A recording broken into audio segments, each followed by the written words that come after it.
आजादी के 75 वर्ष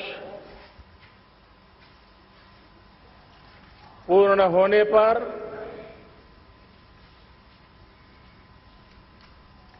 देशवासियों को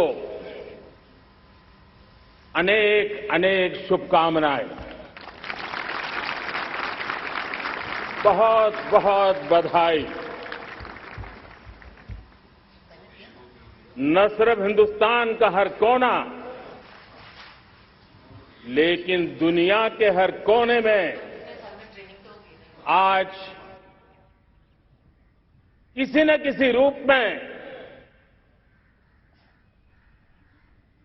भारतीयों के द्वारा या भारत के प्रति अपार प्रेम रखने वालों के द्वारा विश्व के हर कोने में यह हमारा तिरंगा आन बान शान के साथ लहरा रहा है। मैं विश्व भर में फैले हुए भारत प्रेमियों को, भारतीयों को आजादी के इस अमृत महोत्सव की बहुत बहुत बधाई देता हूं। आज का ये दिवस ऐतिहासिक दिवस है। एक पुण्य पड़ाव, एक नई राह, एक नए संकल्प और नए सामर्थ्य के साथ कदम बढ़ाने का ये शुभ अवसर है।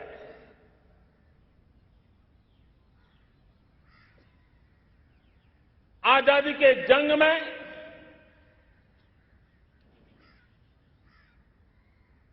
गुलामी का पूरा कालखंड संघर्ष में बीता है। हिंदुस्तान का कोई कोना ऐसा नहीं था,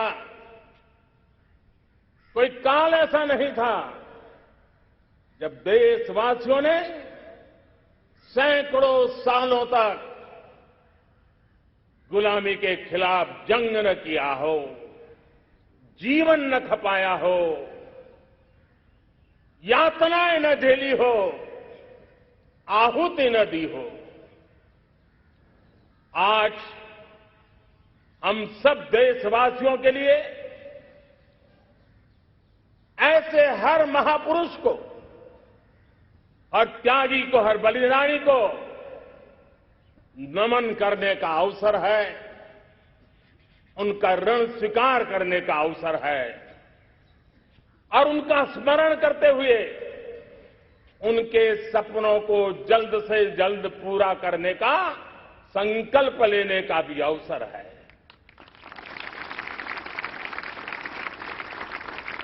हम सभी देशवासी कृतज्ञ हैं पूज्य बापू के, नेताजी सुभाष चंद्र बोस के, बाबा साहब आंबेडकर के, वीर सावरकर के, जिन्होंने कर्तव्य पथ पर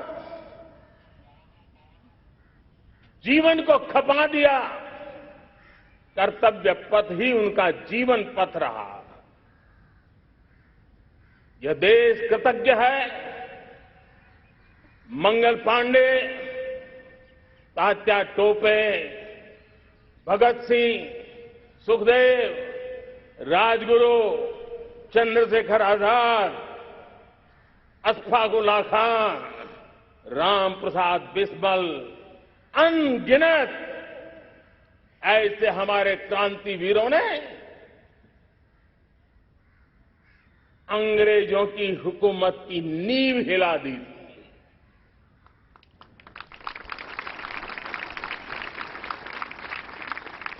यह राष्ट्र कृतज्ञ है उन वीरांगनाओं के लिए, रानी लक्ष्मीबाई हो, झलकारी बाई, दुर्गा भाभी, रानी गाइदिन्ल्यो, रानी चेन्नम्मा, बेगम हजरत महल, वेलु नाचियार। भारत की नारी शक्ति क्या होती है, भारत की नारी शक्ति का संकल्प क्या होता है, भारत की नारी त्याग और बलिदान की क्या पराकाष्ठा कर सकती है, वैसी अनगिनत वीरांगनाओं का स्मरण करते हुए हर हिंदुस्तानी गर्व से भर जाता है।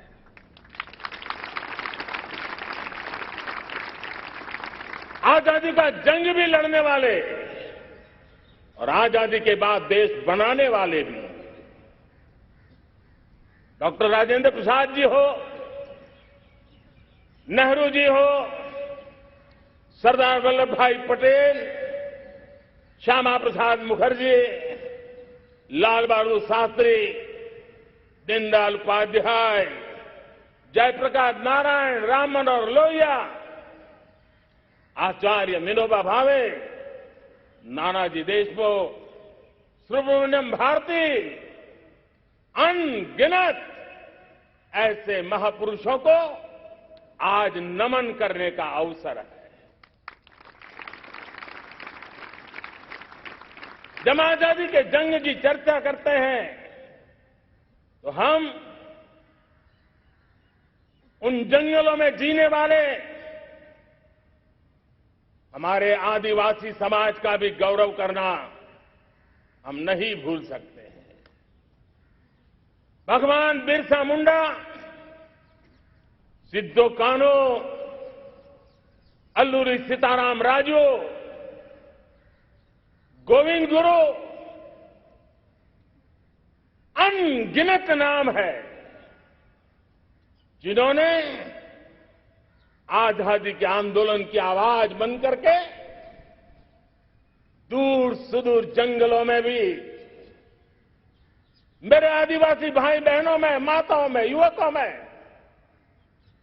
मातृभूमि के लिए जीने मरने की प्रेरणा जगाई। ये देश का सौभाग्य रहा है कि आजादी के जंग के कई रूप रहे हैं और उसमें एक रूप वो भी था जिसमें नारायण गुरु हो, स्वामी विवेकानंद हो, महर्षि अरविंदो हो, गुरुदेव रविन्द्रनाथ टैगोर हो, ऐसे अनेक महापुरुष हिंदुस्तान के हर कोने में, हर कान में भारत की चेतना को जगाते रहे, भारत को चेतनवंत बनाते रहे। अमृत महोत्सव के दौरान देश ने पूरे एक साल से हम देख रहे हैं, 2021 में दांडी यात्रा से प्रारंभ हुआ, स्मृति दिवस को संवारते हुए हिंदुस्तान के हर जिले में, हर कोने में देशवासियों ने आजादी के अमृत महोत्सव के लक्षावधि कार्यक्रम किए हैं। शायद इतिहास में इतना विशाल, व्यापक, लंबा एक ही मकसद का उत्सव मनाया गया हो, वो शायद ये पहली घटना हुई होगी। और हिंदुस्तान के हर कोने में उन सभी महापुरुषों को याद करने का प्रयास किया गया जिनको किसी न किसी कारणवश इतिहास में जगह न मिली या उनको भुला दिया गया था। आज देश ने खोज करके हर कोने में ऐसे वीरों को, महापुरुषों को, त्यागियों को, बलिदानियों को, सत्याग्रहियों को याद किया, नमन किया। अमृत महोत्सव के दरमियान इन सभी महापुरुषों को नमन करने का अवसर रहा। कल 14 अगस्त को भारत ने विभाजन विभीषिका स्मृति दिवस भी बड़े भारी मन से हृदय के गहरे गांवों को याद करते हुए उन कोटि कोटि जनों ने बहुत कुछ सहन किया था। तिरंगे की शान के लिए सहन किया था। मातृभूमि की मिट्टी से मोहब्बत के कारण सहन किया था और धैर्य नहीं खोया था। भारत के प्रति प्रेम ने नई जिंदगी की शुरुआत करने का उनका संकल्प नमन करने योग्य है, प्रेरणा पाने योग्य है। आज जब हम आजादी का अमृत महोत्सव मना रहे हैं तो पिछले 75 साल में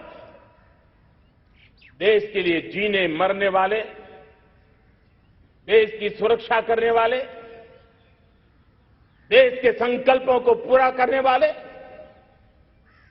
चाहे सेना के जवान हो, पुलिस के कर्मी हो,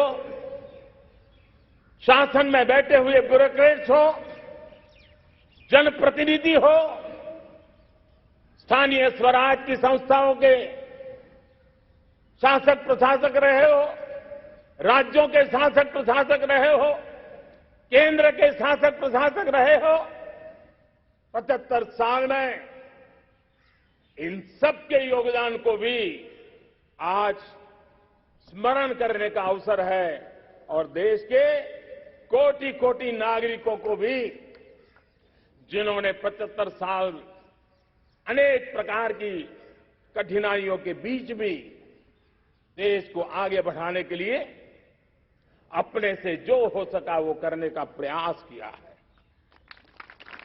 मेरे प्यारे देशवासियों, 75 साल की हमारी ये यात्रा अनेक उतार चढ़ाव से भरी हुई है। सुख दुख की छाया मंडराती रही है और इसके बीच भी हमारे देशवासियों ने उपलब्धियां की है, पुरुषार्थ किया है, हार नहीं मानी है, संकल्पों को ओझल नहीं होने दिया है। और इसलिए, और ये भी सच्चाई है कि सैकड़ों सालों के गुलामी के कालखंड ने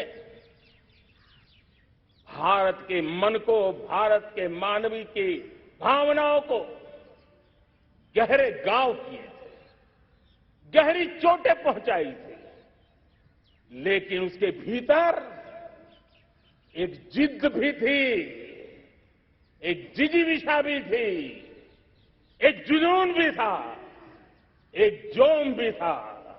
और उसके कारण अभावों के बीच में भी, उपहास के बीच में भी, और जब आजादी का जंग अंतिम चरण में था तो देश को डराने के लिए, निराश करने के लिए, हताश करने के लिए सारे उपाय किए गए थे। अगर आजादी आई, अंग्रेज चले जाएंगे तो देश टूट जाएगा, बिखर जाएंगे, लोग अंदर अंदर लड़ करके मर जाएंगे, कुछ नहीं बचेगा, अंधकार युग में भारत चला जाएगा। न जाने क्या क्या आशंकाएं व्यक्त की गई थी, लेकिन उनको पता नहीं था ये हिंदुस्तान की मिट्टी है। इस मिट्टी में वो सामर्थ्य है जो शासकों से भी परे सामर्थ्य का एक अंतर प्रभार लेकर के जीता रहा है, सदियों तक जीता रहा है। और उसी का परिणाम है, हमने क्या कुछ नहीं झेला।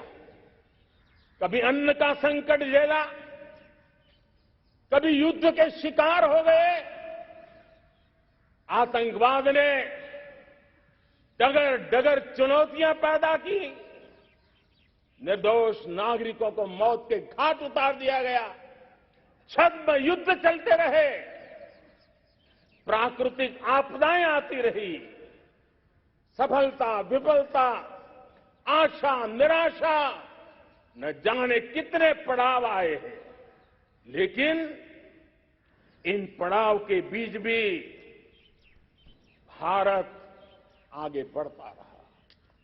भारत की विविधता, जो औरों को भारत के लिए बोझ लगती थी, वो भारत की विविधता ही भारत की एक अनमोल शक्ति है, शक्ति का एक अटूट प्रवाह है।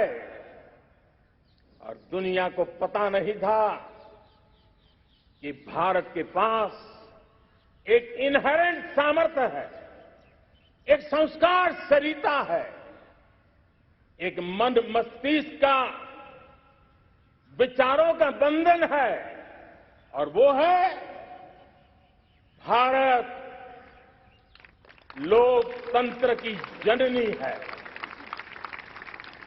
मदर ऑफ डेमोक्रेसी है।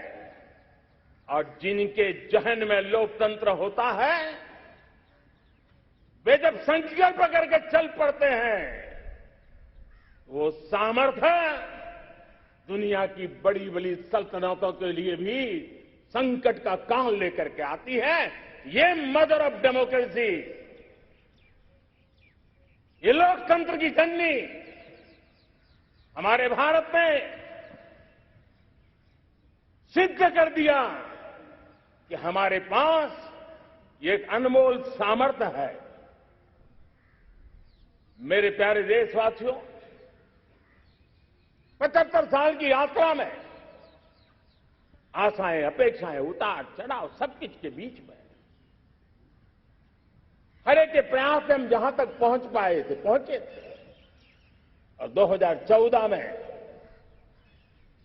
देशवासियों ने मुझे दायित्व दिया। आजादी के बाद जन्मा हुआ मैं पहला व्यक्ति था जिसको लाल किले से देशवासियों का गौरवगान करने का अवसर मिला था।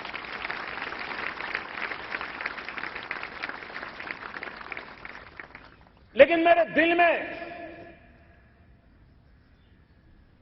जो भी आप लोगों से सीखा हूं, जितना आप लोगों को जान पाया हूं मेरे देशवासियों, आपके सुख दुख को समझ पाया हूं,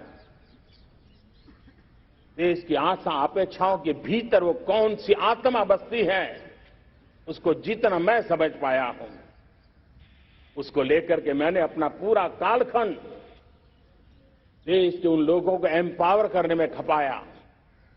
मेरे दलित हो, शोषित हो, पीड़ित हो, वंचित हो, आदिवासी हो, महिला हो, युवा हो, किसान हो, दिव्यांग हो, पूरब हो, पश्चिम हो, उत्तर हो, दक्षिण हो, समुद्र का तट हो, हिमालय की कंदराएं हो, हर कोने में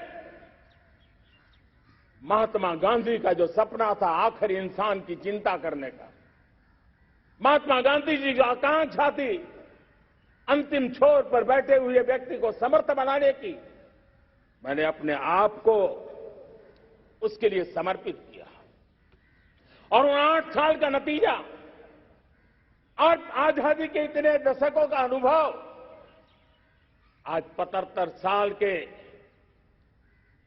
बाद जब अमृत काल की ओर कदम रख रहे हैं, अमृत काल की ये पहली प्रभात है, तब मैं एक ऐसे सामर्थ्य को देख रहा हूं और जिससे मैं गौरव से भर जाता हूं।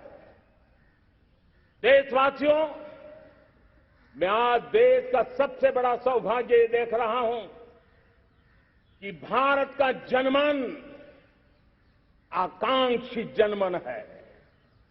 एस्पिरेशनल सोसाइटी किसी भी देश की बहुत बड़ी अमानत होती है और हमें गर्व है कि आज हिंदुस्तान के हर कोने में, हर समाज के हर वर्ग में, हर तबके में आकांक्षाएं उफान पर है। देश का हर नागरिक चीजें बदलना चाहता है, बदलते देखना चाहता है, लेकिन इंतजार करने को तैयार नहीं है, अपनी आंखों के सामने देखना चाहता है, कर्तव्य से जुड़ करके करना चाहता है। वो गति चाहता है, वो प्रगति चाहता है। 75 साल में संजोए हुए सारे सपने अपने ही आंखों के सामने पूरा करने के लिए वो लालायित है, उत्साहित है, उतावला भी है। कुछ लोगों को इसके कारण संकट हो सकता है, क्योंकि जब एस्पिरेशनल सोसाइटी होती है तब सरकारों को भी तलवार की धार पे चलना पड़ता है, सरकारों को भी समय के साथ दौड़ना पड़ता है। और मुझे विश्वास है, चाहे केंद्र सरकार हो, राज्य सरकार हो, स्थानीय स्वराज की संस्थाएं हो, किसी भी प्रकार की शासन व्यवस्था क्यों न हो, हर किसी को इन एस्पिरेशनल सोसाइटी को एड्रेस करना पड़ेगा। उनकी आकांक्षाओं के लिए हम ज्यादा इंतजार नहीं कर सकते। हमारे इस एस्पिरेशनल सोसाइटी ने लंबे अरसे तक इंतजार किया है, लेकिन अब वो अपनी आने वाली पीढ़ी को इंतजार में जीने के लिए मजबूर करने को तैयार नहीं है। और इसलिए ये अमृत काल का पहली प्रभात हमें उस एस्पिरेशनल सोसाइटी की आकांक्षाओं को पूरा करने के लिए एक बहुत बड़ा सुनहरा अवसर देकर के आई है। मेरे प्यारे देशवासियों, हमने पिछले दिनों देखा है, एक और ताकत का हमने अनुभव किया है, और वो है भारत में एक सामूहिक चेतना का पुनर्जागरण हुआ है। एक सामूहिक चेतना का पुनर्जागरण। आजादी के इतने संघर्ष में से जो अमृत था वो अब संजोया जा रहा है, संकलित हो रहा है, संकल्प में परिवर्तित हो रहा है, पुरुषार्थ की पराकाष्ठा जुड़ रही है और सिद्धि का मार्ग नजर आ रहा है। ये चेतना, मैं समझता हूं कि चेतना का जागरण, ये पुनर्जागरण, ये हमारी सबसे बड़ी अमानत है। और ये पुनर्जागरण देखिए, 10 अगस्त तक लोगों को पता तक नहीं होगा शायद कि देश के भीतर कौन सी ताकत है, लेकिन पिछले 3 दिन से जिस प्रकार से तिरंगे झंडे को लेकर के, तिरंगा की यात्रा लेकर के देश चल पड़ा है। बड़े बड़े सोशल साइंस के एक्सपर्ट्स वे भी शायद कल्पना नहीं कर सकते कि मेरे भीतर के अंदर कितने, मेरे देश के भीतर कितना बड़ा सामर्थ्य है, एक तिरंगे झंडे ने दिखा दिया है। ये पुनर्चेतना, पुनर्जागरण का पल है। ये लोग समझ नहीं पाए हैं। जब देश जनता कर्फ्यू के लिए हिंदुस्तान का हर कोना निकल पड़ता है, तब उस चेतना की अनुभूति है।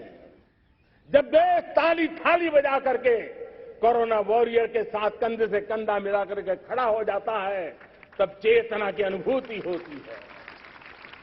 जब दिया जला करके कोरोना वॉरियर की शुभकामना देने के लिए देश निकल पड़ता है, तब उस चेतना की अनुभूति होती है। दुनिया कोरोना के कालखंड में वैक्सीन लेना या न लेना, वैक्सीन काम का है कि नहीं है, उस उलझन में जी रहा था।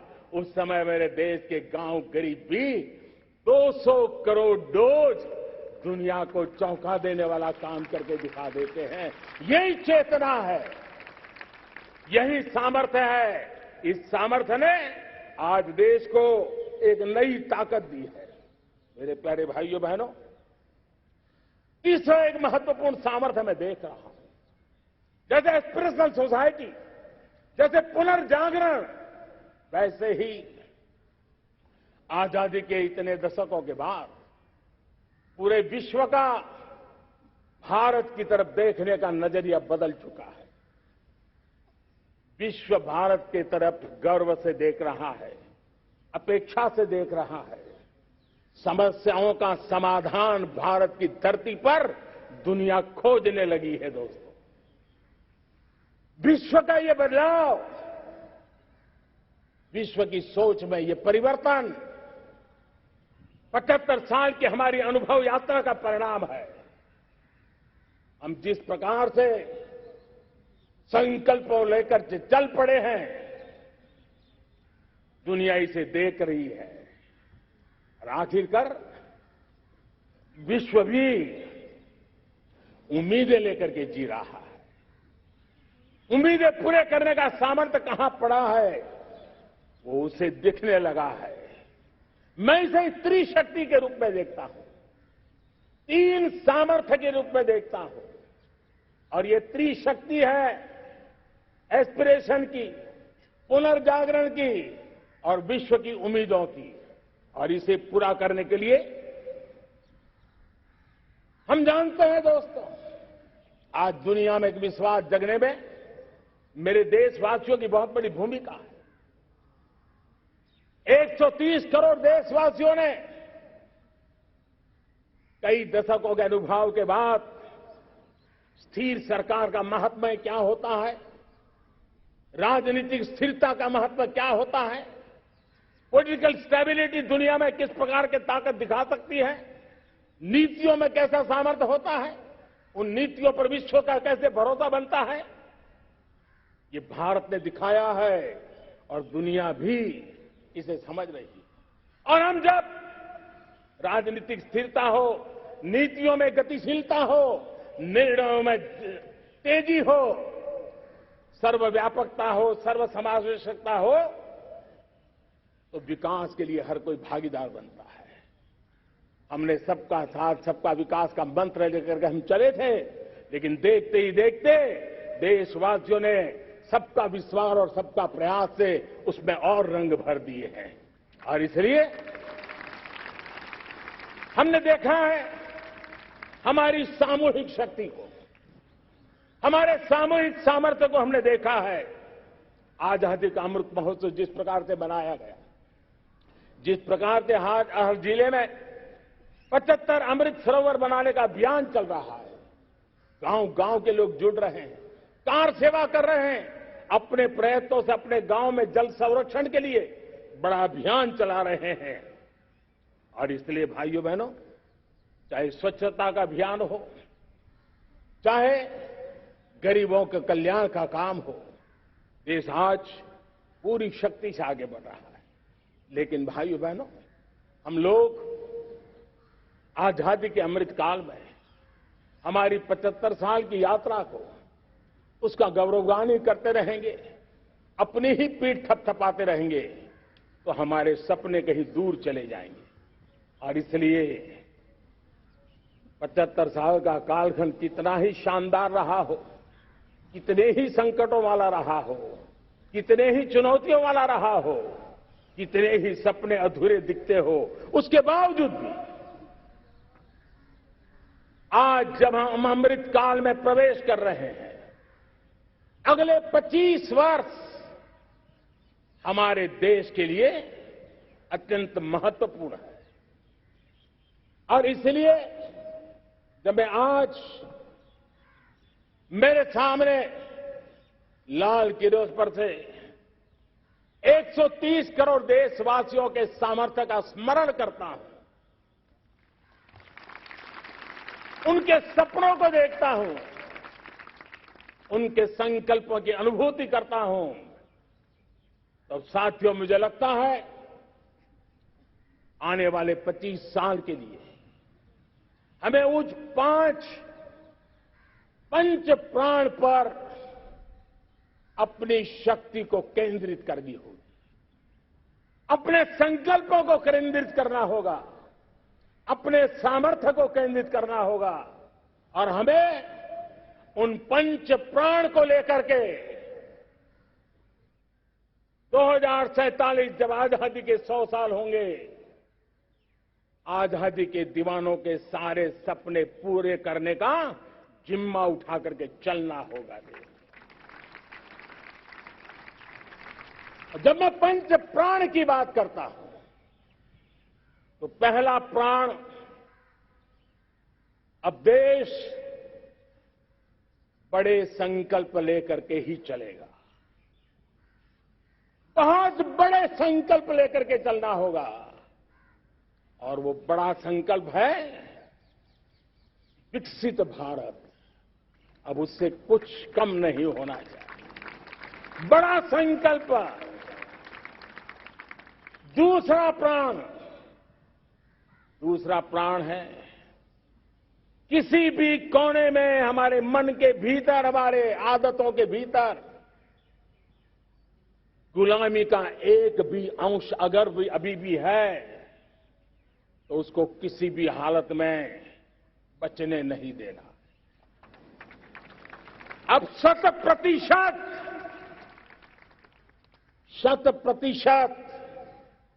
सैकड़ों साल की गुलामी ने जहां हमें जकड़ कर रखा है, हमारे मनोभाव को बांध करके रखा हुआ है, हमारी सोच में विकृतियां पैदा करके रखी है, हमें गुलामी की छोटी चीज भी कहीं नजर आती है, हमारे भीतर नजर आती है, हमारे आसपास नजर आती है, हमें उससे मुक्ति पानी ही होगी। ये हमारा दूसरी प्राण शक्ति है। तीसरी प्राण शक्ति, हमें हमारी विरासत पर गर्व होना चाहिए। हमारी विरासत के प्रति, क्योंकि यही विरासत है जिसने कभी भारत को स्वर्णिम काल दिया था, और यही विरासत है जो समय को अनुकूल परिवर्तन करने की आदत रखती है। यही विरासत है जो काल बाह्य छोड़ती रही है, नित्य नूतन स्वीकारती रही है। और इसलिए इस विरासत के प्रति हमें गर्व होना चाहिए। चौथा प्राण, वो भी उतना ही महत्वपूर्ण है, और वो है एकता और एकजुटता। 130 करोड़ देशवासियों में एकता, न कोई अपना न कोई पराया। एकता की ताकत एक भारत श्रेष्ठ भारत के सपनों के लिए हमारा चौथा प्राण है। और पांचवा प्राण है नागरिकों का कर्तव्य। नागरिकों का कर्तव्य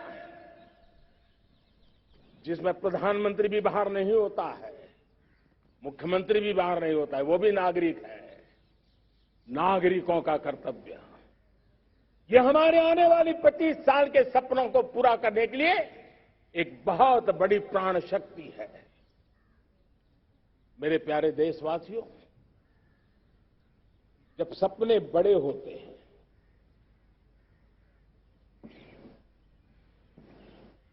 जब संकल्प बड़े होते हैं, तो पुरुषार्थ भी बहुत बड़ा होता है, शक्ति भी बहुत बड़ी मात्रा में जुट जाती है। अब कोई कल्पना कर सकता है कि देश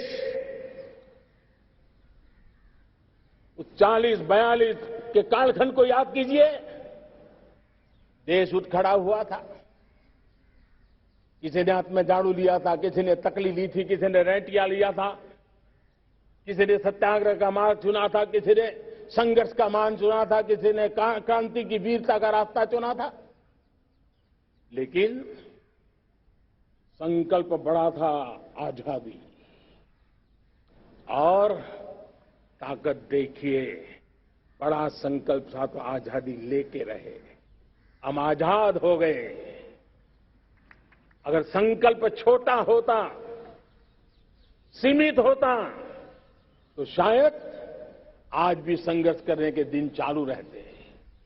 लेकिन संकल्प बड़ा था तो हमने हासिल भी किया। मेरे प्यारे देशवासियों, अब आज जब अमृत काल की पहली प्रभात है, तो हमें इस 25 साल में विकसित भारत बना के रहना है। अपनी आंखों के सामने और जो 20, 22, 25 साल के नौजवान मेरे देश के मेरे सामने हैं,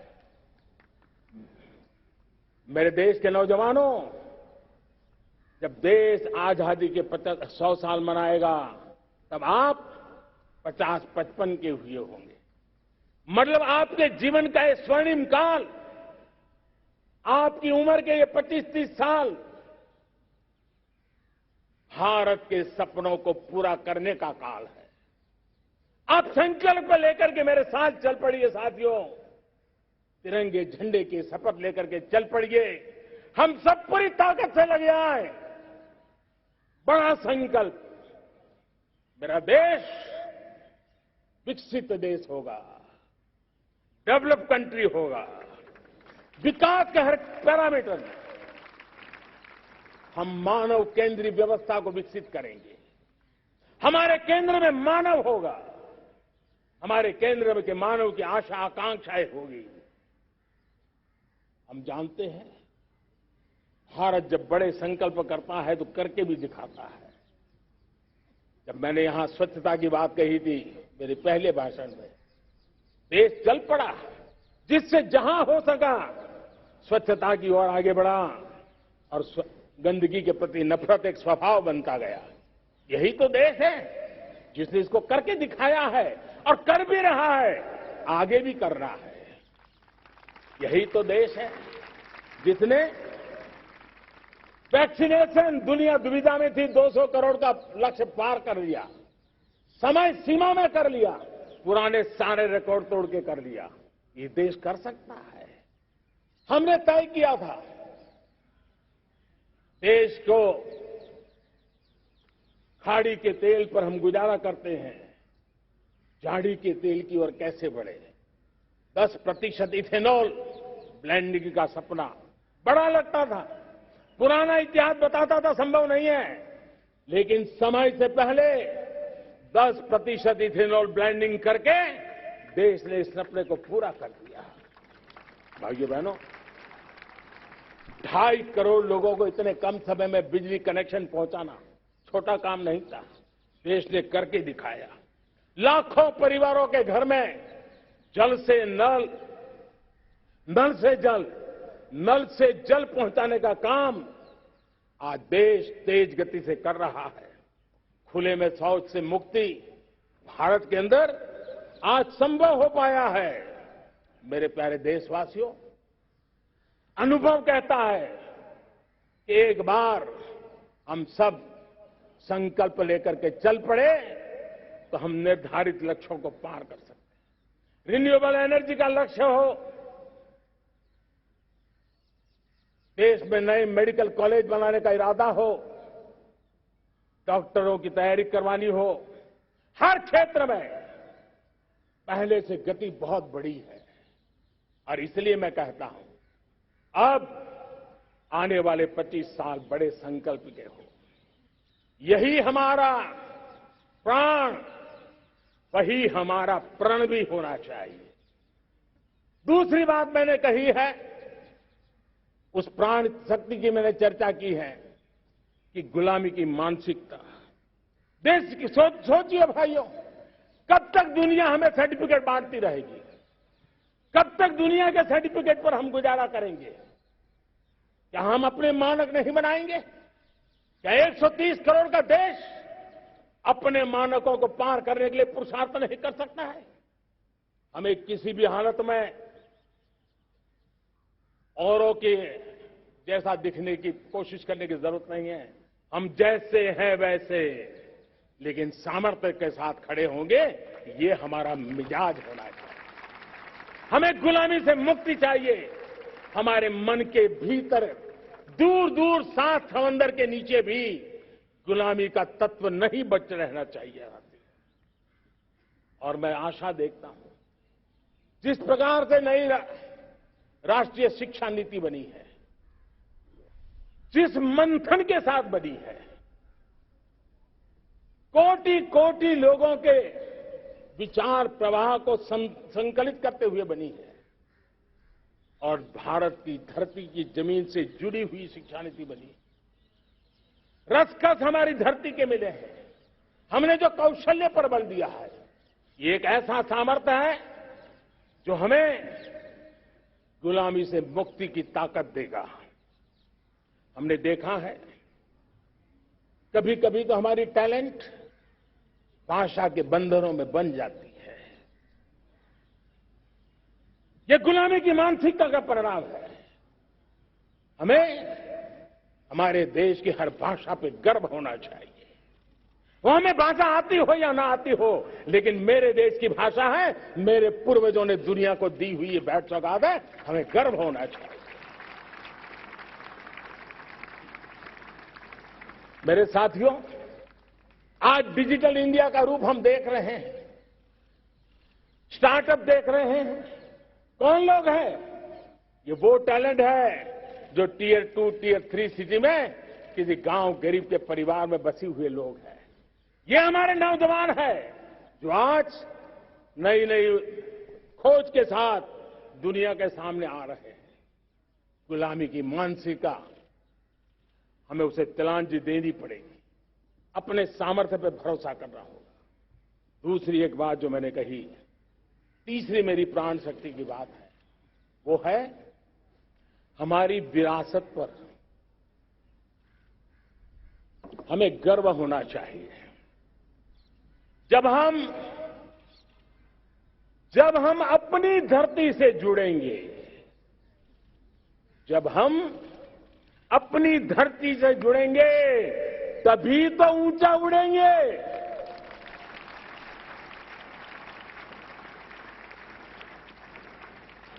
और जब हम ऊंचा उड़ेंगे तो हम विश्व को भी समाधान दे पाएंगे।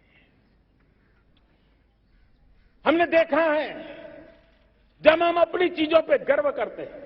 आज दुनिया होलिस्टिक हेल्थ केयर की चर्चा कर रही है, लेकिन जब होलिस्टिक हेल्थ केयर की चर्चा करती है तो उसकी नजर भारत के योग पर जाती है, भारत के आयुर्वेद पर जाती है, भारत की होलिस्टिक लाइफस्टाइल के पर जाती है। ये हमारी विरासत है, हम जो दुनिया को दे रहे हैं। दुनिया आज उससे प्रभावित हो रही है। अब हमारी ताकत देखिए, हम वो लोग हैं जो प्रकृति के साथ जीना जानते हैं, प्रकृति को प्रेम करना जानते हैं। आज विश्व पर्यावरण की जो समस्याओं से जूझ रहा है, हमारे पास वो विरासत है। ग्लोबल वार्मिंग की समस्याओं के समाधान का रास्ता हम लोगों के पास है, हमारे पूर्वजों ने दिया हुआ है। जब हम लाइफस्टाइल की बात करते हैं, एनवायरमेंट फ्रेंडली लाइफस्टाइल की बात करते हैं, हम लाइफ मिशन की बात करते हैं, तो दुनिया का ध्यान आकर्षित करते हैं। हमारे पास एक सामर्थ्य है। हमारा बड़ा धान, मोटा धान, मिलेट, हमारे यहां तो घर घर की चीज रही है। ये हमारी विरासत है। हमारे छोटे किसानों के परिश्रम से छोटी छोटी जमीन के टुकड़ों में फलने फूलने वाली हमारे धान। आज दुनिया अंतर्राष्ट्रीय स्तर पर मिलेट ईयर मनाने के लिए आगे बढ़ रही है। मतलब हमारी विरासत को आज दुनिया, हम उस पर गर्व करना सीखे। हमारे पास दुनिया को बहुत कुछ देना है। हमारे फैमिली वैल्यूज, विश्व के सामाजिक तनाव की जब चर्चा हो रही है, व्यक्तिगत तनाव की चर्चा होती है तो लोगों को योग दिखता है, सामूहिक तनाव की बात होती है तब भारत की पारिवारिक व्यवस्था दिखती है।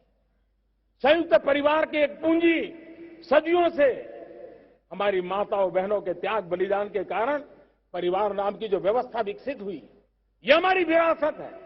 इस विरासत पर हम गर्व कैसे करें? हम तो वो लोग हैं जो जीव में भी शिव देखते हैं। हम वो लोग हैं जो नर में नारायण देखते हैं। हम वो लोग हैं जो नारी तो नारायणी कहते हैं। हम वो लोग हैं जो पौधे में परमात्मा देखते हैं। हम वो लोग हैं जो नदी को मां मानते हैं। हम वो लोग हैं जो कंकर में, हर कंकर में शंकर देखते हैं। यह हमारा सामर्थ्य है। हर नदी में मां का रूप देखते हैं। पर्यावरण की इतनी व्यापकता, विशालता, ये हमारा गौरव। हम विश्व के सामने जब खुद गर्व करेंगे तो दुनिया करेगी। भाइयों बहनों, हम वो लोग हैं जिसने दुनिया को वसुधैव कुटुंबकम का मंत्र दिया। हम वो लोग हैं जो दुनिया को कहते हैं एकम सत विप्रहा बदो वदंती, आज जो होलियर देन दाव का जो संकट चल रहा है, तुझसे बड़ा मैं हूं, ये जो तनाव का कारण बना हुआ है, दुनिया को एकम सत विप्रादा बहुधा वदंती का ज्ञान देने वाली विरासत हमारे पास है। जो कहते हैं सत्य एक है, जानकार लोग उसको अलग अलग तरीके से कहते हैं। ये गौरव हमारा है। हम लोग हैं जो कहते हैं यत पिंडे तद ब्रह्मांडे। कितनी बड़ी सोच है। जो ब्रह्मांड में है वो हर जीव मात्र में है। यत पिंडे तद ब्रह्मांडे, ये कहने वाले हम लोग हैं। हम वो लोग हैं जितने दुनिया का कल्याण देखा है। हम जन कल्याण से जग कल्याण के राही रहे हैं।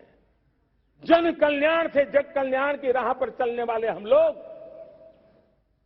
जब दुनिया की कामना करते हैं तब कहते हैं सर्वे अपनी सुखिनो संतु सर्वे संतु निरामया। सबके सुख की बात, सबके आरोग्य की बात करना, ये हमारी विरासत है। और इसलिए हम बड़ी शान के साथ हमारी इस विरासत का गर्व करना सीखें। ये प्राण शक्ति है हमारी, जो हमें 25 साल के सपनों पूरा करने के लिए जरूरी है। उसी प्रकार से मेरे प्यारे देशवासियों, एक और महत्वपूर्ण विषय है एकता, एकजुटता। इतने बड़े देश को, उसकी विविधता को हमें सेलिब्रेट करना है। इतने पंथ परंपराएं, ये हमारे आन बान शान है। कोई नीचा नहीं, कोई ऊंचा नहीं है, सब बराबर है। कोई मेरा नहीं, कोई पराया नहीं, सब अपने हैं। ये भाव एकता के लिए बहुत जरूरी है। घर में भी एकता की नींव तभी रखी जाती है जब बेटे बेटी एक समान हो। अगर बेटे बेटी एक समान नहीं होंगे तो एकता के मंत्र नहीं गूंज सकते हैं। जेंडर इक्वलिटी हमारी एकता के लिए पहली शर्त। जब हम एकता की बात करते हैं, अगर हमारे एक ही पैरामीटर हो, एक ही मानदंड हो, जिस मानदंड को हम कहें इंडिया फर्स्ट, मैं जो कुछ भी कर रहा हूं, जो भी सोच रहा हूं, जो बोल रहा हूं, इंडिया फर्स्ट के अनुकूल है, एकता का रास्ता खुल जाएगा। दोस्त, हमें एकता से बांधने का वो मंत्र है, हमें इसको पकड़ना है। मुझे पूरा विश्वास है कि हम समाज के अंदर ऊंच नीच के भेदभावों से, मेरे तेरे के भेदभावों से हम सबकी पुजारी बने। श्रमेव जयते कहते हैं हम, श्रमिक का सम्मान, ये हमारा स्वभाव होना चाहिए। लेकिन भाइयों बहनों, मैं लाल किले से मेरी एक पीड़ा और कहना चाहता हूं। ये दर्द मैं कहे बिना नहीं रह सकता। मैं जानता हूं कि शायद लाल किले का विषय नहीं हो सकता, लेकिन मेरे भीतर का दर्द मैं कहां कहूंगा। देशवासियों के सामने नहीं कहूंगा तो कहां कहूंगा। और वो है, किसी न किसी कारण से हमारे अंदर एक ऐसी विकृति आई है, हमारी बोलचाल में, हमारे व्यवहार में, हमारे कुछ शब्दों में, हम नारी का अपमान करते हैं।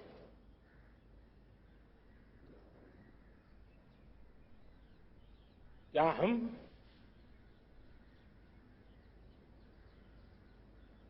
स्वभाव से, संस्कार से, रोजमर्रा की जिंदगी में नारी को अपमानित करने वाली हर बात से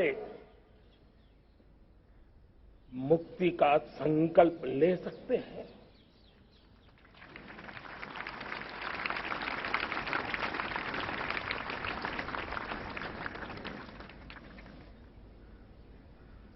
नारी का गौरव राष्ट्र के सपने पूरे करने में बहुत बड़ी पूंजी बनने वाला है। ये सामर्थ्य मैं देख रहा हूं और इसलिए मैं इस बात का आग्रही हूं। मेरे प्यारे देशवासियों, मैं 5वीं प्राण शक्ति की बात करता हूं और वो 5वीं प्राण शक्ति है नागरिक का कर्तव्य। दुनिया में जिन जिन देशों ने प्रगति की है, जिन जिन देशों ने कुछ अचीव किया है, व्यक्तिगत जीवन में भी जिसने अचीव किया है, कुछ बातें उभर करके सामने आती हैं। एक, अनुशासित जीवन। दूसरा, कर्तव्य के प्रति समर्पण। व्यक्ति की जीवन की सफलता हो, समाज की हो, परिवार की हो, राष्ट्र की हो, ये मूलभूत मार्ग है, ये मूलभूत प्राण शक्ति है। और इसलिए हमें कर्तव्य पर बल देना ही होगा। यह शासन का काम है कि बिजली 24 घंटे पहुंचाने के लिए प्रयास करे, लेकिन ये नागरिक का कर्तव्य है कि जितनी ज्यादा यूनिट बिजली बचा सकते बचाएं। हर खेत में पानी पहुंचाना सरकार की जिम्मेवारी है, सरकार का प्रयास है, लेकिन पर ड्रॉप मोर क्रॉप, पानी बचाते हुए आगे बढ़ना, मेरे हर खेत से आवाज उठनी चाहिए।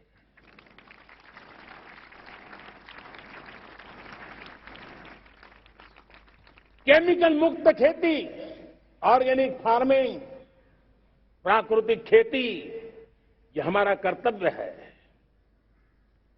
साथियों, चाहे पुलिस हो या पीपल हो, शासक हो या प्रशासक हो, ये नागरिक कर्तव्य से कोई अछूता नहीं हो सकता है। हर कोई अगर नागरिक के कर्तव्यों को निभाएगा तो मुझे विश्वास है कि हम इच्छित लक्ष्य को प्राप्त करने में समय से पहले सिद्धि प्राप्त कर सकते हैं। मेरे प्यारे देशवासियों, आज महर्षि अरविंदो की जन्म जयंती भी है। मैं उस महापुरुष के चरणों में नमन करता हूं, लेकिन हमें उस महापुरुष को याद करना होगा जिन्होंने कहा था, स्वदेशी से स्वराज, स्वराज से सुराज। ये उनका मंत्र है। हम सबको सोचना होगा कि हम कब तक दुनिया के और लोगों पर निर्भर रहेंगे। क्या हमारे देश का अन्न की आवश्यकता हो, हम आउटसोर्स कर सकते हैं क्या? जब देश ने तय कर लिया कि हमारा पेट हम खुद भरेंगे, देश ने करके दिखाया कि नहीं दिखाया? एक बार संकल्प लेते हैं तो होता है दोस्त। और इसलिए आत्मनिर्भर भारत, ये हर नागरिक का, हर सरकार का, समाज के हर इकाई का ये दायित्व बन जाता है। ये आत्मनिर्भर भारत, ये सरकारी एजेंडा, सरकारी कार्यक्रम नहीं है। ये समाज का जन आंदोलन है जिसे हमें आगे बढ़ाना है। मेरे साथियों, आज जब ये बात हमने सुनी, आजादी के 75 साल के बाद जिस आवाज को सुनने के लिए हमारे कान तरस रहे थे, 75 साल के बाद वो आवाज सुनाई दी है। 75 साल के बाद लाल किले पर से तिरंगे को सलामी देने का काम पहली बार मेड इन इंडिया तोप ने किया है। कौन हिंदुस्तानी होगा जिसको ये बात, एक आवाज उसे नई प्रेरणा, ताकत नहीं दी?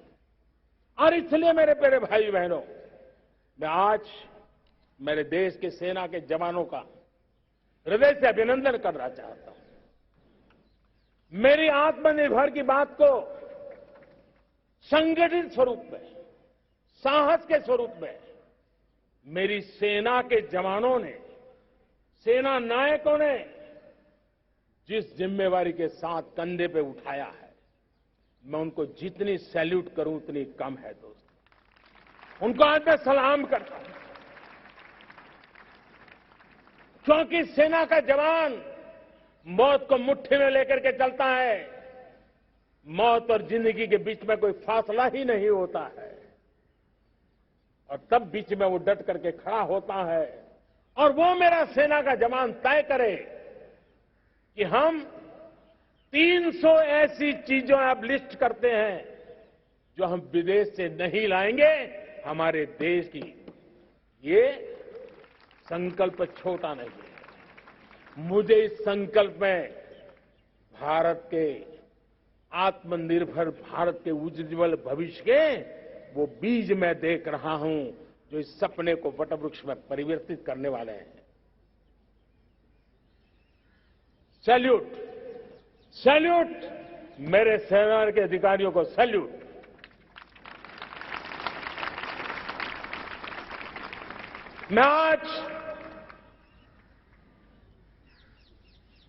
मैं मेरे छोटे छोटे बालकों को 5 साल 7 साल की आयु के बालक, उनको भी सैल्यूट करना चाहता हूं, उनको भी सलाम करना चाहता हूं। जब देश के सामने चेतना जगी, मैंने सैकड़ों परिवारों से सुना है 5-5, 7 साल के बच्चे घर में कह रहे हैं कि अब हम विदेशी खिलौने से नहीं खेलते। 5 साल का बच्चा घर में विदेशी खिलौने से नहीं खेलेंगे। ये जब संकल्प करता है ना, तब आत्मनिर्भर भारत उसकी रगों में दौड़ता है। आप देखिए, पीएलआई स्कीम 1 लाख करोड़ रुपया दुनिया के लोग हिंदुस्तान में अपना नसीब आजमाने आ रहे हैं, टेक्नोलॉजी लेकर के आ रहे हैं, रोजगार के नए अवसर बना रहे हैं। भारत मैन्युफैक्चरिंग हब बनता जा रहा है, आत्मनिर्भर भारत की बुनियाद बना रहा है। आज इलेक्ट्रॉनिक गुड्स मैन्युफैक्चरिंग हो, मोबाइल फोन का मैन्युफैक्चरिंग हो, आज देश बहुत तेजी से प्रगति कर रहा है। जब हमारा ब्रह्मोस दुनिया में जाता है, कौन हिंदुस्तानी होगा जिसका मन आसमान को न छूता होगा। दोस्तों, आज हमारी मेट्रो कोचेज, हमारी वंदे भारत ट्रेन विश्व के लिए आकर्षण बन रहा है। मेरे प्यारे देशवासियों, हमें आत्मनिर्भर बनना है हमारे एनर्जी सेक्टर में। हम कब तक एनर्जी के सेक्टर में किसी और पर डिपेंडेंट रहेंगे? और हमें सोलार का क्षेत्र हो, विंड एनर्जी का क्षेत्र हो, रिन्यूएबल के और भी जो रास्ते हो, मिशन हाइड्रोजन हो, बायोफ्यूल की कोशिश हो, इलेक्ट्रिक व्हीकल पर जाने की बात हो, हमें आत्मनिर्भर बन करके इन व्यवस्थाओं को आगे बढ़ाना होगा। मेरे प्यारे देशवासियों, आज प्राकृतिक खेती भी आत्मनिर्भर का एक मार्ग है। फर्टिलाइजर से जितनी ज्यादा मुक्ति, आज देश में नैनो फर्टिलाइजर के कारखाने की नई आशा लेकर के आए हैं। लेकिन प्राकृतिक खेती, केमिकल फ्री खेती आत्मनिर्भर को ताकत दे सकती है। आज देश में रोजगार के क्षेत्र में ग्रीन जॉब के नए नए क्षेत्र बहुत तेजी से खुल रहे हैं। भारत ने नीतियों के द्वारा स्पेस को खोल दिया है। ड्रोन की बहुत दुनिया में सबसे प्रगतिशील पॉलिसी लेकर के आए हैं। हमने देश के नौजवानों के लिए नए द्वार खोल दिए हैं। मेरे प्यारे भाइयों बहनों, मैं प्राइवेट सेक्टर को भी आह्वान करता हूं, आइए हमें विश्व में छा जाना है। आत्मनिर्भर भारत का ये भी सपना है कि दुनिया को भी जो आवश्यकताएं हैं उसको पूरा करने में भारत पीछे नहीं जाएगा। हमारे लघु उद्योग हो, सूक्ष्म उद्योग हो, कुटीर उद्योग हो, जीरो डिफेक्ट, जीरो इफेक्ट, हमें उस करके हमें दुनिया में जाना होगा। हमें स्वदेशी पर गर्व करना होगा। मेरे प्यारे देशवासियों, हम बार बार लाल बहादुर शास्त्री जी को याद करते हैं। जय जवान जय किसान का उनका मंत्र आज भी देश के लिए प्रेरणा है। बाद में अटल बिहारी वाजपेयी जी ने जय विज्ञान कह करके उसमें एक कड़ी जोड़ दी थी और देश ने उसको प्राथमिकता दी थी। लेकिन अब अमृतकाल के लिए एक और अनिवार्यता है और वो है जय अनुसंधान। जय जवान जय किसान जय विज्ञान जय अनुसंधान, इनोवेशन। और मुझे मेरे देश की युवा पीढ़ी में भरोसा है। इनोवेशन की ताकत देखिए, आज हमारा यूपीआई भीम, हमारा डिजिटल पेमेंट, फिनटेक की दुनिया में हमारा स्थान आज विश्व में रियल टाइम 40% अगर डिजिटल फाइनेंशियल का ट्रांजैक्शन होता है तो मेरे देश में हो रहा है। हिंदुस्तान ने ये करके दिखाया है। मेरे प्यारे देशवासियों, अब हम 5G के दौर की ओर कदम रख रहे हैं। बहुत दूर इंतजार नहीं करना होगा, हम कदम मिलाने वाले हैं। हम ऑप्टिकल फाइबर गांव-गांव में पहुंचा रहे हैं। डिजिटल इंडिया का सपना गांव से गुजरेगा, ये मुझे पूरी जानकारी है। आज मुझे खुशी है, हिंदुस्तान के 4 लाख कॉमन सर्विस सेंटर्स गांवों में विकसित हो रहे हैं। गांव के नौजवान बेटे बेटियां कॉमन सर्विस सेंटर चला रही हैं। देश गर्व कर सकता है कि गांव के क्षेत्र में 4 लाख डिजिटल एंटरप्रेन्योर का तैयार होना और सारी सेवाएं गांव के लोग उनके यहां लेने के लिए आदी बन जाए, ये अपने आप में टेक्नोलॉजी हब बनने की भारत की जो ताकत है।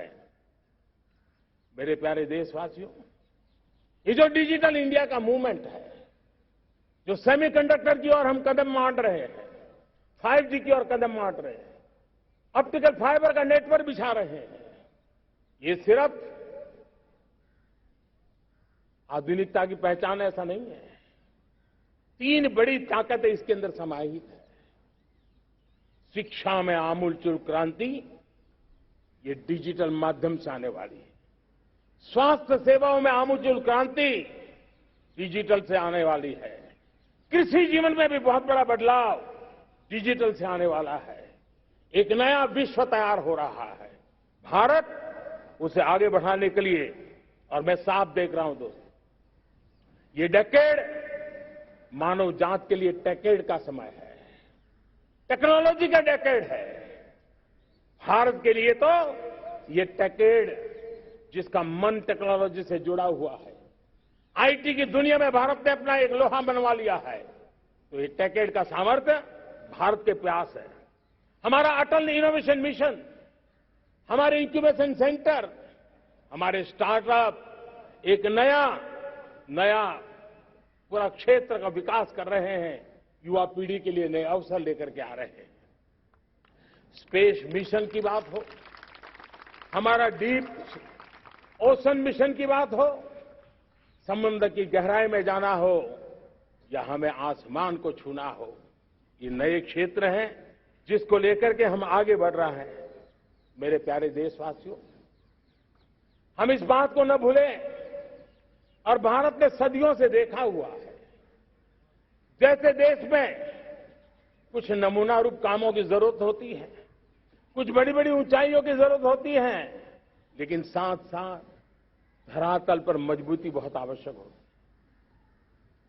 भारत की आर्थिक विकास की संभावनाएं धरातल की मजबूती से जुड़ी हुई है, और इसलिए हमारे छोटे किसान, उनका सामर्थ्य, हमारे छोटे उद्यमी, उनका सामर्थ्य, हमारे लघु उद्योग, कुटीर उद्योग, सूक्ष्म उद्योग, रेहड़ी पटरी वाले लोग, घरों में काम करने वाले लोग, ऑटो रिक्शा चलाने वाले लोग, बस सेवाएं देने वाले लोग, ये समाज का जो सबसे बड़ा तबका है, इसका सामर्थ्यवान होना भारत के सामर्थ्य की गारंटी है। और इसलिए हमारे आर्थिक विकास की ये जो मूलभूत जमीनी ताकत है, उस ताकत को सर्वाधिक बल देने की दिशा में हमारा प्रयास चल रहा है। मेरे प्यारे देशवासियों, हमारे पास 75 साल का अनुभव है। हमने 75 साल में कई सारी सिद्धियां भी प्राप्त की हैं।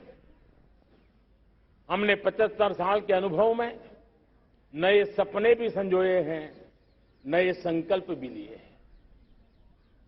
लेकिन अमृतकाल के लिए हमारे मानव संसाधन का ऑप्टिमम आउटकम कैसे हो, हमारी प्राकृतिक संपदा का ऑप्टिमम आउटकम कैसे हो, इस लक्ष्य को लेकर के हमें चलना है। और तब मैं पिछले कुछ सालों से अनुभव से कहना चाहता हूं, आपने देखा होगा आज अदालत के अंदर देखिए, हमारी वकील के क्षेत्र में काम करने वाले हमारी नारी शक्ति किस ताकत के साथ नजर आ रही है। आप ग्रामीण क्षेत्र में जनप्रतिनिधि के रूप में देखिए, हमारी नारी शक्ति किस मिजाज से, समर्पित भाव से अपनी गांवों की समस्याओं को सुलझाने में लगी हुई है। आज ज्ञान का क्षेत्र देख लीजिए, विज्ञान का क्षेत्र देख लीजिए, हमारे देश की नारी शक्ति सिरमौर नजर आ रही है। आज हम पुलिस में देखें, हमारी नारी शक्ति लोगों की सुरक्षा की जिम्मेवारी उठा रही है। हम जीवन के हर क्षेत्र में देखें, खेलकूद का मैदान देखें या युद्ध की भूमि देखें, भारत की नारी शक्ति एक नए सामर्थ्य, नए विश्वास के साथ आगे आ रही है। मैं इसको भारत की 75 साल की जो यात्रा में जो योगदान है, उसमें अब कई गुना योगदान आने वाले 25 साल में मैं मेरी नारी शक्ति का देख रहा हूं, मेरी माताओं, बहनों का, मेरी बेटियों का देख रहा हूं। और इसलिए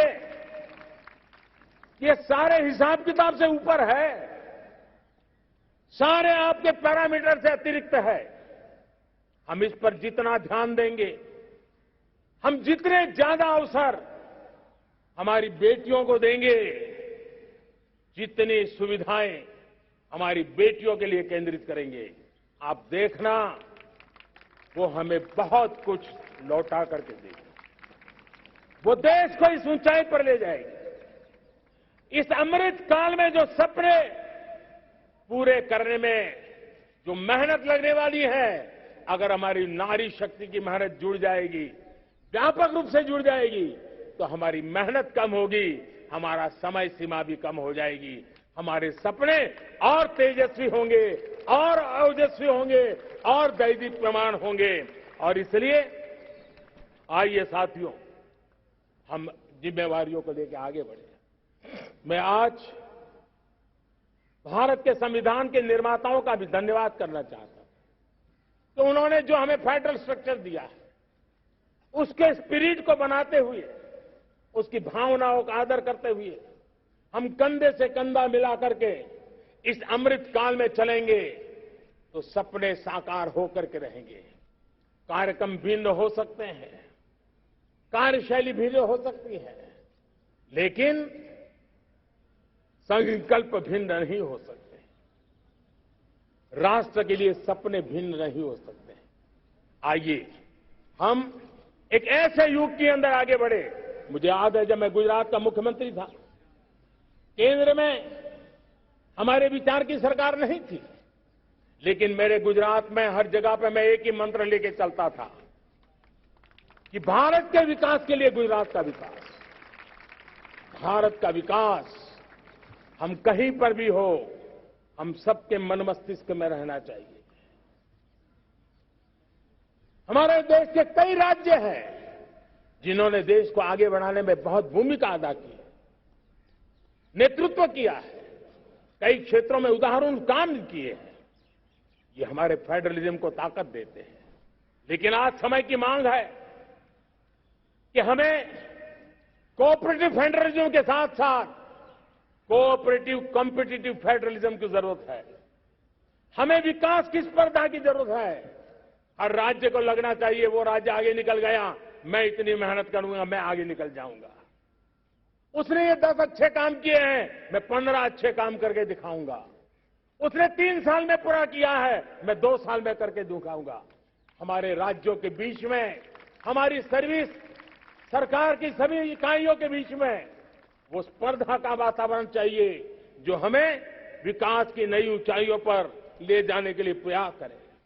मेरे प्यारे देशवासियों, इस 25 वर्ष का अमृतकाल के लिए जब हम चर्चा करते हैं, तब मैं जानता हूं चुनौतियां अनेक हैं, मर्यादाएं अनेक हैं, मुसीबतें भी हैं, बहुत कुछ है। हम इसको कम नहीं आंकते हैं, रास्ते खोजते हैं, लगातार कोशिश कर रहे हैं। लेकिन 2 विषयों को तो मैं यहां आज चर्चा करना चाहता हूं। चर्चा अनेक विषयों पर हो सकती है, लेकिन मैं अभी समय की सीमा के कारण 2 विषयों पर चर्चा करता हूं। और मैं मानता हूं हमारे इन सारी चुनौतियों को कारण, विकृतियों के कारण, बीमारियों के कारण इस 25 साल का अमृतकाल, उस पर शायद अगर हमने समय रहते नहीं चेते, समय रहते समाधान नहीं किए, तो वो ये विकराल रूप ले सकते हैं। और इसलिए मैं सबकी चर्चा न करते हुए 2 पर जरूर चर्चा करना चाहता हूं। एक है भ्रष्टाचार, दूसरा है भाई भतीजावाद, परिवारवाद। भारत जैसे लोकतंत्र में जहां लोग गरीबी से जूझ रहे हैं, जब एक तरफ से देखते हैं, एक तरफ वो लोग हैं जिनके पास रहने के लिए जगह नहीं है, दूसरी तरफ वो तरह लोग हैं जिनको अपना चोरी किया हुआ माल रखने के लिए जगह नहीं है। ये स्थिति अच्छी नहीं है।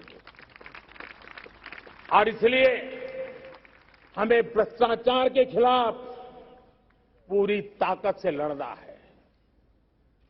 पिछले 8 वर्षों में डायरेक्ट बेनिफिट ट्रांसफर के द्वारा, आधार, मोबाइल, इन सारे आधुनिक व्यवस्थाओं का उपयोग करते हुए 2 लाख करोड़ रुपए जो गलत हाथों में जाते थे,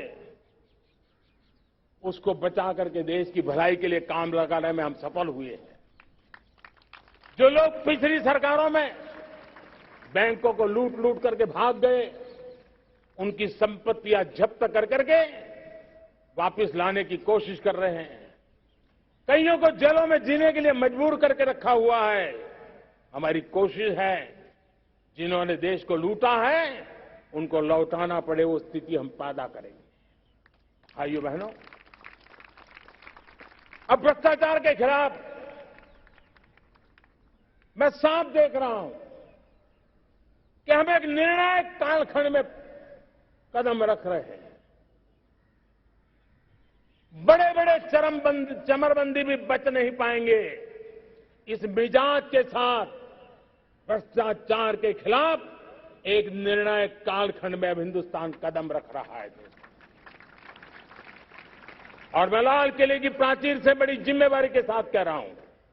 और इसलिए भाइयों बहनों, भ्रष्टाचार दीमक की तरह देश को खोखला कर रहा है। मुझे इसके खिलाफ लड़ाई लड़नी है, लड़ाई को तेज करना है, निर्णायक मोड़ पे लेकर के ही जाना है। तब मेरे 130 करोड़ देशवासी, आप मुझे आशीर्वाद दीजिए, आप मेरा साथ दीजिए। मैं आज आपसे साथ मांगने आया, आपका सहयोग मांगने आया हूं, ताकि मैं इस लड़ाई को लड़ पाऊं, इस लड़ाई को देश जीत पाए और सामान्य नागरिक की जिंदगी भ्रष्टाचार ने तबाह करके रखी हुई है। मैं मेरे इन सामान्य नागरिक की जिंदगी को फिर से शान बान शान के लिए जीने के लिए रास्ता बनाना चाहता हूं। और इसलिए मेरे प्यारे देशवासियों, ये चिंता का विषय है कि आज देश में भ्रष्टाचार के प्रति नफरत तो दिखती है, व्यक्त भी होती हैं, लेकिन कभी कभी भ्रष्टाचारियों के प्रति उदारता बरती जाती है। किसी भी देश में ये शोभा नहीं देगा। और कई लोग तो इतनी बेशर्मी तक चले जाते हैं कि कोर्ट में सजा हो चुकी हो, भ्रष्टाचारी सिद्ध हो चुका हो, जेल जाना तय हो चुका हो, जेल गुजार रहे हो, उसके बावजूद भी उनका महिमा मंडन करने में लगे रहते हैं, उनकी शान शौकत में लगे रहते हैं, उनकी प्रतिष्ठा बनाने में लगे रहते हैं।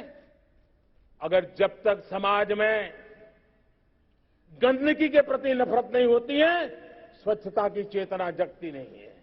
जब तक भ्रष्टाचार और भ्रष्टाचारी के प्रति नफरत का भाव पैदा नहीं होता है, सामाजिक रूप से उसको नीचा देखने के लिए मजबूर नहीं करते, तब तक एक मानसिकता खत्म होने वाली नहीं है। और इसलिए भ्रष्टाचार के प्रति भी और भ्रष्टाचारियों के प्रति भी हमें बहुत जागरूक होने की जरूरत है। दूसरी एक चर्चा मैं करना चाहता हूं, भाई भतीजावाद। और जब मैं भाई भतीजावाद, परिवारवाद की बात करता हूं तो लोगों को लगता है मैं सिर्फ राजनीतिक क्षेत्र की बात करता हूं। जी नहीं, दुर्भाग्य से राजनीतिक क्षेत्र की उस बुराई ने हिंदुस्तान की हर संस्थाओं में परिवारवाद को पोषित कर दिया है। परिवारवाद हमारी अनेक संस्थाओं को अपने में लपेटे हुए है और उसके कारण मेरे देश की टैलेंट को नुकसान होता है, मेरे देश के सामर्थ्य को नुकसान होता है। जिनके पास अवसर की संभावनाएं हैं, वो परिवारवाद, भाई भतीजे के बाद बाहर रह जाता है। भ्रष्टाचार का भी कारण ये भी एक बन जाता है, ताकि उसका कोई भाई भतीजे के कार्य आसरा नहीं है तो लगता है चलो भाई कहीं से खरीद करके के जगह बना लूं। इस परिवारवाद से, भाई भतीजावाद से हमें हर संस्थाओं में एक नफरत पैदा करनी पड़ी होगी, जागरूकता पैदा करनी होगी, तब हम हमारी संस्थाओं को बचा पाएंगे। संस्थाओं के उज्जवल भविष्य के लिए बहुत आवश्यक है। उसी प्रकार से राजनीति में भी परिवारवाद ने देश के सामर्थ्य को सबसे सारा अन्याय किया है। परिवारवादी राजनीति परिवार की भलाई के लिए होती है, उसको देश की भलाई से कोई लेना देना नहीं होता है। और इसलिए लाल किले की प्राचीर से तिरंगे झंडे के आन बान शान के नीचे भारत के संविधान का स्मरण करते हुए मैं देशवासियों को खुले मन से कहना चाहता हूं, आइए हिंदुस्तान के राजनीति के शुद्धिकरण के लिए भी, हिंदुस्तान की सभी संस्थाओं के शुद्धिकरण के लिए भी हमें देश को इस परिवारवादी मानसिकता से मुक्ति दिला करके योग्यता के आधार पर देश को आगे ले जाने की ओर बढ़ना होगा। यह अनिवार्यता है, वरना हर किसी का मन कुंठित रहता है कि मैं उसके लिए योग्य था, मुझे नहीं मिला क्योंकि मेरा कोई चाचा, मामा, पिता, दादा, दादी, नाना, नानी कोई वहां थे नहीं। ये मनस्थिति किसी भी देश के लिए अच्छी नहीं। मेरे देश के नौजवानों, मैं आपके उज्जवल भविष्य के लिए, आपके सपनों के लिए, मैं भाई भतीजावाद के खिलाफ लड़ाई में आपका साथ चाहता हूं। परिवारवादी राजनीति के खिलाफ लड़ाई में मैं आपका साथ चाहता हूं। ये संवैधानिक जिम्मेवारी मानता हूं मैं, ये लोकतंत्र की जिम्मेवारी मानता हूं मैं, ये लाल किले के प्राचीर से कही गई बात की ताकत में मानता हूं और इसलिए मैं आज आपके अवसर चाहता हूं। हमने देखा पिछले दिनों खेलों में, ऐसा तो नहीं है कि देश के पास पहले प्रतिभाएं नहीं रही होंगी, ऐसा तो नहीं है कि खेलकूद की दुनिया में हिंदुस्तान के नौजवान, हमारे बेटे बेटियां कुछ कर नहीं सकते, लेकिन सिलेक्शन भाई भतीजेवाद की चैनल से गुजरते थे और उसके कारण वो खेल के मैदान तक, उस देश तक तो पहुंच जाते थे। जीत हार से उन्हें लेना देना नहीं था, लेकिन जब ट्रांसपेरेंसी आई, योग्यता के आधार पर खिलाड़ियों का चयन होने लगा, पूर्ण पारदर्शिता से खेल के मैदान में सामर्थ्य का सम्मान होने लगा, आज देखिए दुनिया में खेल के मैदान में भारत का तिरंगा फहरता है, भारत का राष्ट्रगान गाया जाता है, गर्व होता है और परिवारवाद से मुक्ति होती है, भाई भतीजावाद से मुक्ति होती है, तो ये नतीजे आते हैं। मेरे प्यारे देशवासियों, ये ठीक है, चुनौतियां बहुत हैं। अगर इस देश के सामने करोड़ों संकट है तो करोड़ों समाधान भी है, और मेरा 130 करोड़ देशवासियों पर भरोसा है। 130 करोड़ देशवासी निर्धारित लक्ष्य के साथ, संकल्प के प्रति समर्पण के साथ, जब 130 करोड़ देशवासी एक कदम आगे रखते हैं ना, तो हिंदुस्तान 130 करोड़ कदम आगे बढ़ जाता है। इस सामर्थ्य को लेकर के हमने आगे बढ़ना है। इस अमृत काल में, जब ये अमृत काल की पहली बेला है, पहली प्रभात है, हमें आने वाले 25 साल को एक पल भी भूलना नहीं है। एक एक दिन, समय का प्रत्येक क्षण, जीवन का प्रत्येक कण मातृभूमि के लिए जीना, और तभी आजादी के दीवानों को हमारी सच्ची श्रद्धांजलि होगी। तभी 75 साल तक देश को यहां तक पहुंचाने में जिन जिन लोगों ने योगदान किया, उनका पुण्य स्मरण हमें काम आएगा। मैं देशवासियों से आग्रह करते हुए, नई संभावनाओं को संजोते हुए, नए संकल्पों को पार करते हुए, आगे बढ़ने का विश्वास लेकर के आज अमृत काल का आरंभ करते हैं। आजादी का अमृत महोत्सव अब अमृत काल की दिशा में पलट चुका है, आगे बढ़ चुका है। तब इस अमृत काल में सबका प्रयास अनिवार्य है। सबका प्रयास ही परिणाम लाने वाला है। टीम इंडिया की भावना ही देश को आगे बढ़ने वाली है। 130 करोड़ देशवासियों की ये टीम इंडिया एक टीम के रूप में आगे बढ़ करके सारे सपनों को साकार करेंगी। इसी पूरे विश्वास के साथ मेरे साथ बोलिए, जय हिंद,